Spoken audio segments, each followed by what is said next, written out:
Bomb బెదిరింపు కలకలం సృష్టించింది. దేశవ్యాప్తంగా ఇండిగో విమానాల సంక్షోభం ఇప్పుడిప్పుడే కుదుట పడుతుంది. కానీ పలు విమానాలకు మాత్రం ఆగంతకుల నుంచి బాంబు బెదిరింపు మెయిల్స్ పర్వం ఆగడం లేదు. శంషాబాద్ ఎయిర్పోర్ట్లో ఫ్రాంక్ఫర్ట్ నుంచి హైదరాబాద్కు వస్తున్న లుఫ్తాన్సా ఫ్లైట్, లండన్ నుంచి హైదరాబాద్కు వస్తున్న బ్రిటిష్ ఎయిర్వేస్, కన్నూరు నుంచి హైదరాబాద్కు వస్తున్న ఇండిగో విమానంలో బాంబు పెట్టినట్లుగా అధికారిక మెయిల్ ఆగంతకుల నుంచి మెయిల్ వచ్చింది. దీంతో ఎయిర్పోర్ట్ భద్రతా సిబ్బంది అప్రమత్తమయ్యారు.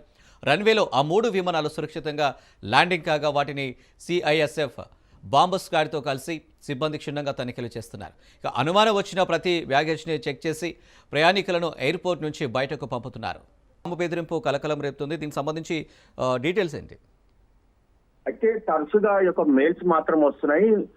విమానాల్లో బాంబు బెదిరింపుకు సంబంధించి కూడా మెయిల్స్ గత కొన్ని రోజుల నుంచి కూడా వస్తున్న పరిస్థితి చూస్తున్నాము. ఒక్కొక్కసారి ఒక్కో విధంగా కూడా మెయిల్స్ వస్తున్నాయని చెప్పి కూడా ఇప్పటికే పోలీసులు కూడా చెప్తున్న పరిస్థితి అనిపిస్తుంది. ఒకసారి ఏమో ఒక ఆత్మాహుతికి సంబంధించిన మానవ బాంబు ఉందంటూ కూడా ఒకసారి మెయిల్ వచ్చింది. అయితే తాజాగా మరో 3 విమానాల్లో బాంబు బెదిరింపుకు సంబంధించి కూడా మెయిల్ రావడంతో అధికారులు కూడా అలర్ట్ అయ్యారు. ముఖ్యంగా చూస్తే లండన్ నుంచి హైదరాబాద్ కు వస్తున్న ఫ్లైట్ కి సంబంధించి కూడా బాంబు సంబంధించి ఒక మెయిల్ వచ్చింది. అంతేకాకుండా ఇంకా 2 విమానాలకు సంబంధించి ఇదే తరహాలో కూడా మెయిల్స్ వచ్చాయి. అయితే మొత్తం 3 విమానాలు కూడా శంషాబాద్ ఎయిర్పోర్ట్ లో ల్యాండ్ అయ్యాయి. అంతేకాకుండా వాటన్నిటిని కూడా బాంబుకు సంబంధించి బాంబ్ స్క్వాడ్ కావచ్చు, అంతేకాకుండా డాగ్ స్క్వాడ్ తో పూర్తిగా తనిఖీలు కూడా చేశారు. అయితే ఇక్కడ కూడా బాంబు మాత్రం లేదు అనేది మాత్రం పోలీసులు చెప్తున్న పరిస్థితి కనిపిస్తుంది.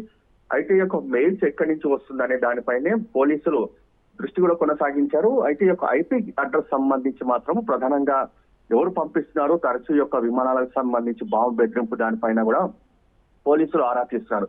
మొత్తానికి ఒక టీం మాత్రము మెయిల్స్ కు సంబంధించి ఎక్కడి నుంచి వస్తున్న దానిపైన కూడా ఇన్వెస్టిగేషన్ కూడా ప్రారంభించారు. త్వరలో ఎవరైతే విమానాలకు సంబంధించి బాంబు బెదిరింపు అని మెయిల్స్ పంపిస్తున్నారో వాళ్ళని మాత్రం అరెస్ట్ చేసేందుకు కూడా పోలీసులు దీనికి సంబంధించి కూడా రంగాలు సిద్ధం చేసినట్టుగా తెలుస్తుంది. మొత్తానికి ఓవరాల్ గా చూస్తే గత కొన్ని రోజుల నుంచి కూడా తరచుగా విమానాలకు సంబంధించి బాంబు బెదిరింపు మెయిల్స్ కావచ్చు, కాల్స్ కావచ్చు తరచూ వస్తున్న నేపథ్యంలో ప్రయాణికులు కూడా కొంత గందరగోళ వాతావరణం కూడా చోటు చేసుకుంది.